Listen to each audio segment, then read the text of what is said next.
Saudara dan saudariku yang terkasih, Salam, selamat berjumpa kembali dengan Renungan Harian Iona, Inspiration of New Apostolic. Damai sejahtera Tuhan Yesus Kristus senantiasa menyertai kita.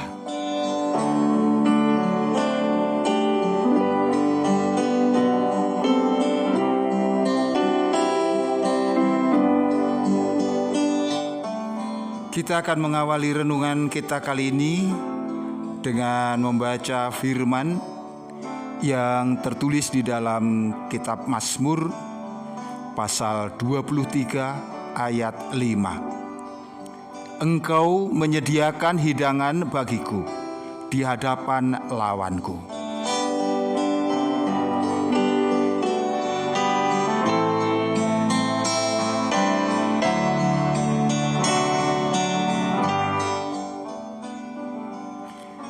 Saudara dan saudari yang terkasih,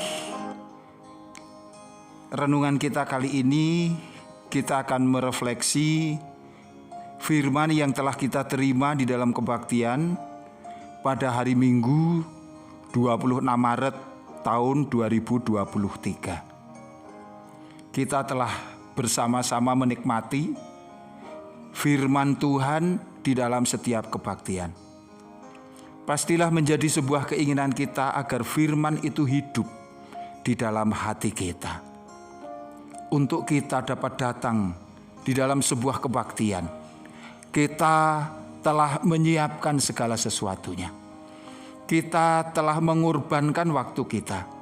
Kita telah mengeluarkan biaya dan juga hal-hal yang lain. Alangkah sayang jika apa yang telah kita lakukan akhirnya tidak membawa dampak apa-apa di dalam kehidupan kita. Kita tidak ingin kebaktian hanya menjadi sebuah rutinitas, bahwa sebagai orang Kristen kita harus beribadah pada hari Minggu. Kita harus berangkat kebaktian pada tengah minggu. Tetapi setiap kali kebaktian selesai, kita pulang dengan hati yang kosong. Kita ingin setiap kebaktian itu berdampak. Setiap kebaktian dapat memberikan kepada kita pertumbuhan iman, agar semakin hari kita menjadi semakin serupa dengan citra dan teladan Tuhan Yesus Kristus. Renungan ini antara lain memiliki tujuan agar firman yang kita terima itu hidup di dalam hati kita, mengendalikan pikiran kita, berkontribusi ketika kita berada di dalam masalah-masalah, ketika kita harus mengambil keputusan-keputusan. Maka firman itu harus mengambil peran untuk memberikan pertimbangan-pertimbangan, sehingga keputusan yang kita ambil senantiasa bersesuaian dengan kehendak Allah.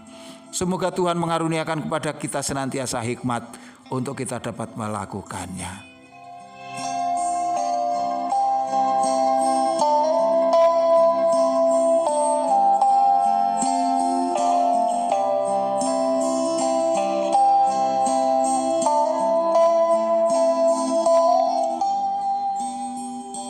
Di dalam kebaktian tanggal 26 Maret tahun 2023, kita menerima firman yang berupa sebuah penghiburan yang luar biasa. Kalau kita membaca kitab Mazmur, sebenarnya di sana tidak sedikit ayat-ayat yang berisi keluhan sang penulis Mazmur. Ayat-ayat yang menyiratkan adanya hati yang terbeban.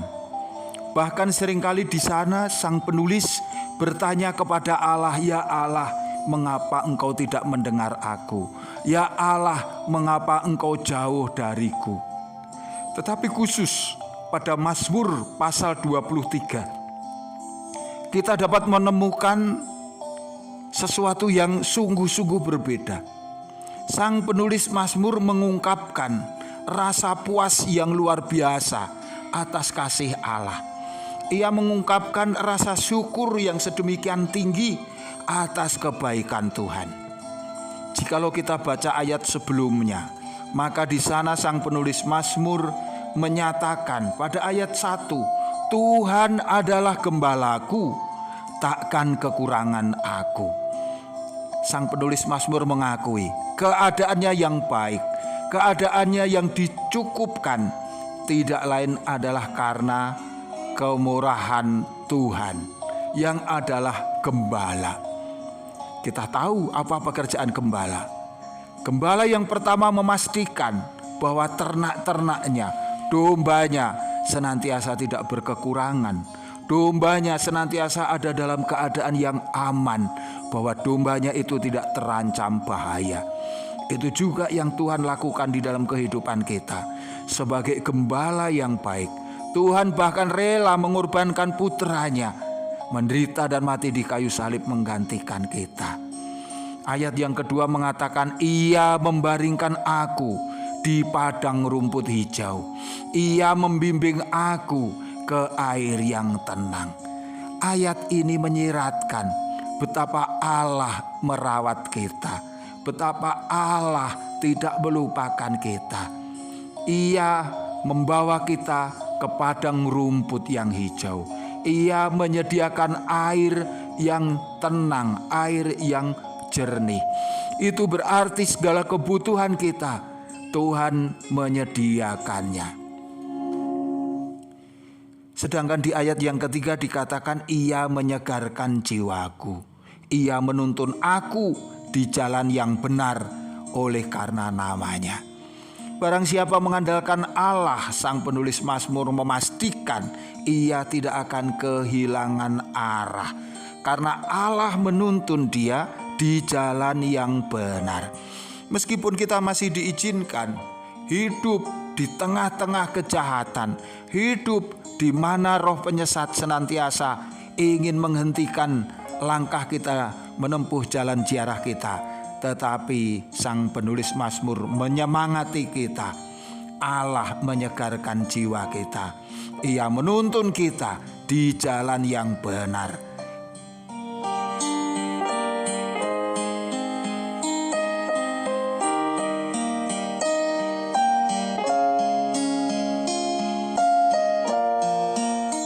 Ayat yang keempat, sekalipun aku berjalan dalam lembah kekelaman, aku tidak takut bahaya, sebab Engkau besertaku. Gadamu dan tongkatmu itulah yang menghibur aku. Di sini sang penulis Mazmur mengakui saat-saat hidupnya gelap, saat-saat ia harus memikul beban, dikatakan di sana berjalan dalam lembah kekelaman, ia tidak takut bahaya. Ia yakin ada Tuhan yang menyertai dia.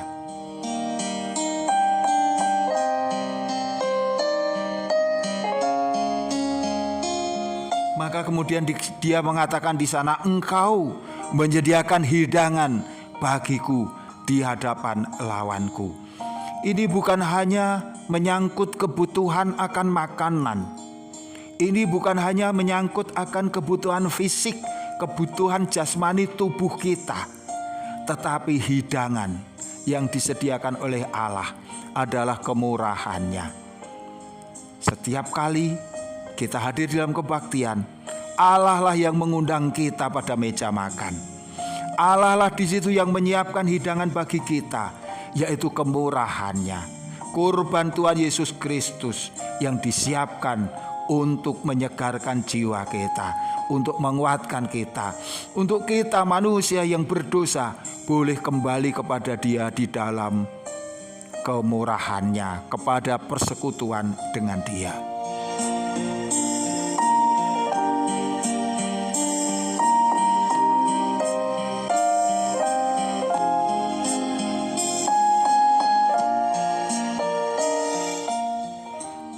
Tetapi pada bagian akhir ada sebuah pernyataan.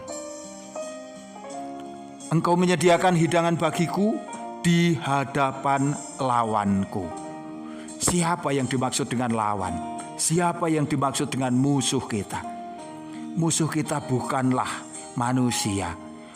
Musuh kita bukanlah kelompok-kelompok orang tertentu, tapi musuh kita yang sebenarnya adalah iblis, adalah roh penyesat.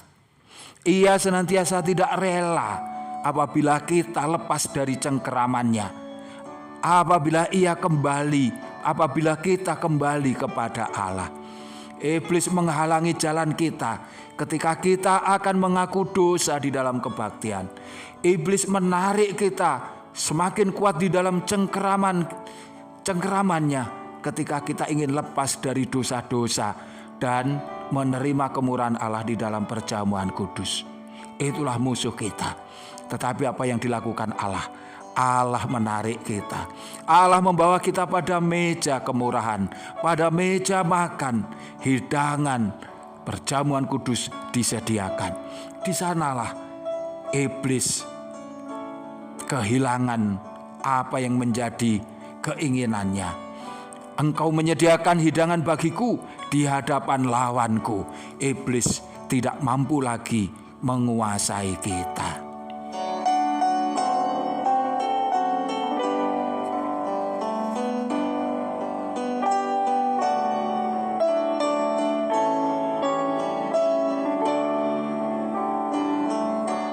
Ya, kita adalah tamu pada meja makan Allah. Allah yang mengundang kita. Itu berarti sebuah penghormatan yang luar biasa, karena sesungguhnya kita hanyalah manusia yang berdosa. Tetapi Allah melupakan pelanggaran kita. Allah tidak mengingat-ingat akan kesalahan kita. Pada meja makan Tuhan, pesta itu diselenggarakan.